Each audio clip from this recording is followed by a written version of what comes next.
नमस्कार students. Shiv learning education point में एक बार फिर से आपका स्वागत है। आज हम स्वामी विवेकानंद भारत के पुनरुत्थानशील गौरव के वास्तु का इस विषय पर निबंध समझेंगे, पढ़ेंगे। चलते हमारे टॉपिक की तरफ। भूमिका। स्वामी विवेकानंद न केवल एक संत थे, वे वास्तव में बुद्धि, अध्यात्म, शिक्षा, संस्कृति, सभ्यता एवं भारतीय गौरव के सही मायने में वास्तुकार थे।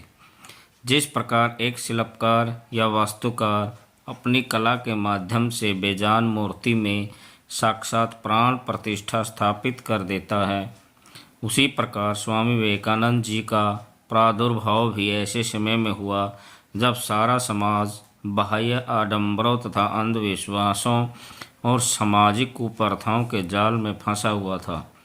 उस समय भारतीयों के मन में निरुत्साह एवं हीन भावना घर कर चुकी थी। वे यूरोपीय सभ्यता एवं संस्कृति के सामने भारतीय सभ्यता एवं संस्कृति को आदिम व असभ्य मानते थे। लेकिन इसी समय भारतीय सभ्यता एवं संस्कृति के विकास तथा उसका विदेशों में प्रचार व प्रसार करने के लिए भारतीय सभ्यता एवं गौरव को विदेशों में फैलाया तथा वहाँ पर अपने देश व संस्कृति का लोहा मनवाया। स्वामी विवेकानंद के प्रयासों से ही जो छवि भारतीय दर्शन, सभ्यता एवं संस्कृति की बनाई, वह सही मायने में अनुकरणीय एवं अविस्मरणीय है। इसी कारण स्वामी जी को पुनरुत्थानशील गौरव के वास्तुकार कहना सार्थक माना जाता है।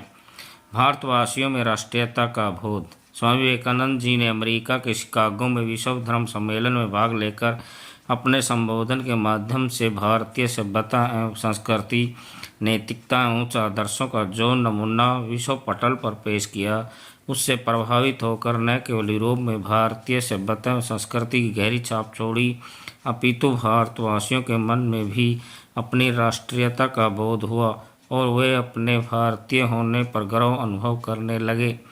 अपनी संस्कृति के प्रति अनुराग। उनका मानना था कि भारतीय संस्कृति विश्व की अन्य संस्कृतियों से महान है।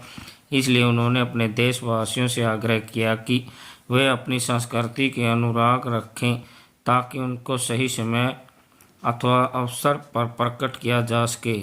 उन्होंने भारतीय संस्कृति को अन्य देशों की संस्कृति से महान बताया।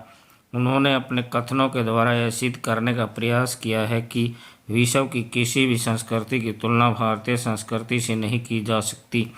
भारतीय संस्कृति को अपनाकर व उस पर चलकर संपूर्ण विश्व को शांति एवं सुख का धाम बनाया जा सकता है। उन्होंने सत्यार्थ प्रकाश पुस्तक के माध्यम से इसे और भी उपयोगी व सार्थक बना दिया।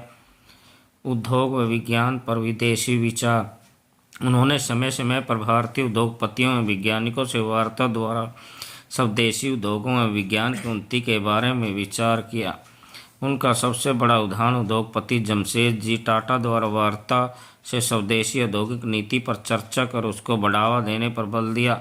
उन्होंने राष्ट्रपति APJ अब्दुल कलाम के वार्ता द्वारा स्वदेशी शोध संस्थान, जिसे आज बेंगलुरु स्थित इंडियन इंस्टीट्यूट ऑफ साइंस कहते हैं, जो आगे चलकर IIT जैसी संस्थाओं के लिए आदर्श मॉडल साबित हुआ है। उनका विचार था कि अध्यात्म के साथ साथ विज्ञान भी आवश्यकता अनुसार प्रयोग करना चाहिए। कृषि के आधुनिकीकरण पर बल। उनका विचार था कि भारत एक कृषि प्रधान देश है। जब तक कृषि का आधुनिकीकरण नहीं होगा, तब तक हमारा उत्थान एवं विकास अधूरा साबित होगा। इसका सबसे बड़ा उदाहरण दक्षिणी भारत में राजा सेतु बांध की स्थापना से कृषि के आधुनिकीकरण का बल मिलता है। उनका विचार था कि आधुनिक वैज्ञानिक आविष्कारों एवं आधुनिक ढंग एवं विधियों द्वारा इसकी कृषि का रूप संवारा जा सकता है। हम तब तक सही नहीं साबित होंगे जब तक वैज्ञानिक ढंग से कृषि विधियों तकनीकों का प्रयोग नहीं करेंगे। कृषि के विकास में उनका दृष्टिकोण आधुनिक था। रामकृष्ण मिशन की स्थापना से सामाजिक, आध्यात्मिक एवं शैक्षणिक विकास की दीर्घकालीन व्यवस्था करना। रामकृष्ण मिशन की स्थापना स्वामी विवेकानंद जी ने अपने गुरु स्वामी रामकृष्ण परमहंस की स्मृति में की थी। यह एक धार्मिक एवं आध्यात्मिक संस्था न होकर अनेक शैक्षणिक एवं विकास के लिए तत्पर रहने वाली संस्था है। यह संस्थान एक प्रकार के धार्मिक एवं सांस्कृतिक कार्यों के साथ साथ शिक्षा के क्षेत्र में भी सराहनीय प्रयास कर रही है। इसके प्रयासों से अनेकों विद्यालय, विश्वविद्यालय एवं शिक्षण संस्थानों के माध्यम से शिक्षा के क्षेत्र में भारतीय सभ्यता एवं संस्कृति की शिक्षा प्रदान की जा रही है। उन्होंने महिलाओं तथा बालिकाओं की शिक्षा पर बल दिया। उन्होंने वेद पढ़ने का अधिकार दिलवाया। उन्होंने स्त्री शिक्षा पर बल दिया तथा अनेक महिला स्कूल, कॉलेज तथा विश्वविद्यालयों की स्थापना की। इस संस्था के द्वारा नाथों, विधवाओं, असहायों की सहायता के लिए अनेक प्रकार के संस्थान स्थापित किए गए हैं। यह संस्था धार्मिक तथा सामाजिक क्षेत्र में अपना योगदान महत्वपूर्ण रूप से निभा रही है। अनेक प्रकार के सामाजिक और धार्मिक कार्यों द्वारा समाज के उत्थान व पुनर्जागरण के रूप सामने आ रहे हैं। इसी पर भारत के विकास की योजना बनाई गई है।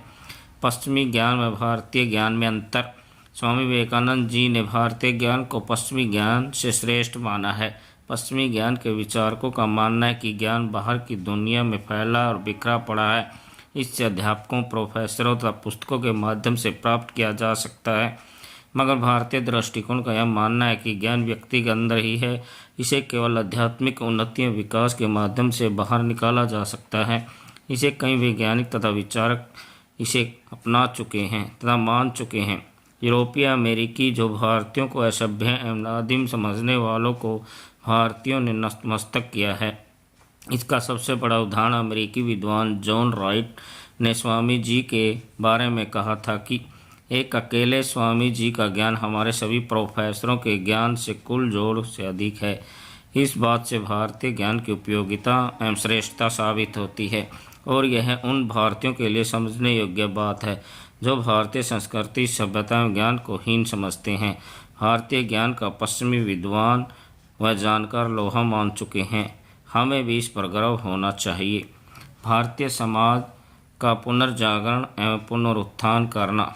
जिस समय स्वामी विवेकानंद जी का प्रादुर्भाव हुआ उस समय भारतीय समाज अनेक कुप्रथाओं, अंधविश्वासों और रूढ़ियों में जकड़ा हुआ था। इस प्रकार के समाज में आध्यात्मिक, धार्मिक, सामाजिक उन्नति की कल्पना भी नहीं की जा सकती थी।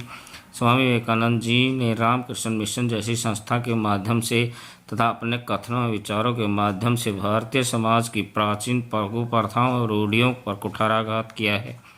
उनका मानना था कि बिना आध्यात्मिक उन्नति के सामाजिक और राजनीतिक उन्नति संभव नहीं है। उन्होंने भारतीय समाज में फैली बाल विवाह, सती प्रथा, पर्दा प्रथा, बहुविवाह, कन्यावध तथा छुआछूत जैसी कुप्रथाओं पर कुठाराघात किया तथा उनके प्रयासों से अंग्रेजों ने भी विधवा पुनर्विवाह की आज्ञा दी तथा लॉर्ड विलियम बेंटिंक ने सती प्रथा को बंद कर दिया। इस प्रकार की प्रथाओं का विरोध करके वे भारतीय समाज के सही मायने में पुनरुत्थानशील गौरव के पुरोधा बन गए। अनेक विद्वानों ने उन्हें भारतीय पुनरुत्थानशील इतिहास का गौरव का वास्तुकार कहना सही मायने में सार्थक साबित करता है। निष्कर्ष। स्वामी विवेकानंद जी को भारत के पुनरुत्थानशील गौरव के वास्तुकार के रूप में जाना जाता है। स्वामी विवेकानंद जी ने अपने विचार एवं तथ्यों द्वारा जो ऑक्सीजन व डोज भारतीय समाज को दी है वह निसंदेह काबिल तारीफ है। उनका प्रभाव उस समय हुआ जब भारतीय समाज अपनी छाप होता जा रहा था। विवेकानंद जी ने अमेरिका के शिकागो शहर में जो भारतीय सभ्यता एवं संस्कृति की छाप छोड़ी वह आज भी अनेक यूरोपवासियों के मन में छाई हुई है। उन्होंने संपूर्ण विश्व में एक स्थान से दूसरे स्थान पर घूमते घूमते निरंतर भारतीय उन्नतशील सभ्यता के गौरव को स्थापित किया।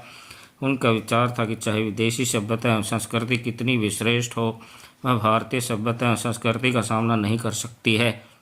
उन्होंने प्रत्येक भारतवासियों के लिए वेद पढ़ना आवश्यक बताया। उनका कथन था कि पुण्य वेदों की ओर लौटो। उनका विचार तब तक न रुका जब तक अपने लक्ष्य को प्राप्त न कर लो। इससे भारतीयों, वासियों और संपूर्ण विश्व को कर्म के महत्व पर बल देने का विचार प्रकट होता है। अतः यह कहना उचित है कि वे सही मायने में भारतीय पुनरुत्थानशील गौरव के साक्षात वास्तुकार थे। धन्यवाद। कृपया चैनल को लाइक करें, वीडियो को शेयर करें। धन्यवाद।